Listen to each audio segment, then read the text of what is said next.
লিখিত প্রশ্নের অ্যান্সার এগুলো। চিত্র দেওয়া আছে এবং বলা আছে what is the value of x in the figure above. ওপরের চিত্রতে এক্স এর মানটা নির্ণয় করতে হবে। আমরা এখানে দেখে বুঝতে পারছি যে ত্রিভুজটা সমদ্বিবাহু ত্রিভুজ। কীভাবে বুঝবো সমদ্বিবাহু ত্রিভুজ? কারণ এ বাহুটার মান 50 বলা আছে আর এ বাহু মান 50, তার মানে দুইটা বাহুটা সমান, এ বাহুটা অসমান। এই দুইটা বাহুর একটা বাহুকে বর্ধিত করা হয়েছে এক্স এর মান। তাহলে বর্ধিত যে বাহু সাথে বহিস্থ কোণ উৎপন্ন করেছে তার মান হবে বিপরীত অন্তস্থ কোণদ্বয়ের সমষ্টির সমান, অর্থাৎ এই কোণ এবং এই কোণ। তাহলে এই দুইটা কোণের সমষ্টির সমান যদি হয় তাহলে আমাদের একটা দেওয়া আছে 50 ডিগ্রি, অপর কোণ এইটা এবং এইটা প্রয়োজন আমাদের।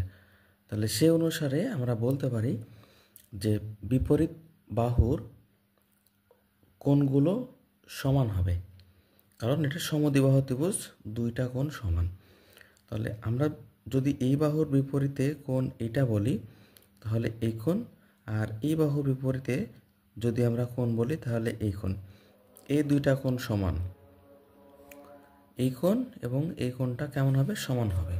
তো সেক্ষেত্রে আমরা মান বের করার জন্য আমরা বলতে পারি এটিকে যদি আমরা ধরে নিই এ কোণ, তাহলে এইটা হবে আমাদের এ আর এইটা আছে আমাদের 50।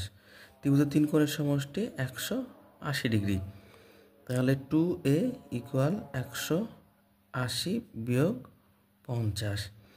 তাহলে a ইকুয়াল 180 থেকে 50 বিয়োগ করলে 130কে 2 দ্বারা ভাগ করব, তাহলে আমাদের 65 বের হবে। তাহলে এই কোণ হচ্ছে 65। আমরা জানি একটা বাহুকে বর্ধিত করলে যে বহিস্থ কোণ উৎপন্ন হয় তার মান বিপরীত অন্তস্থ কোণদ্বয়ের সমষ্টির সমান।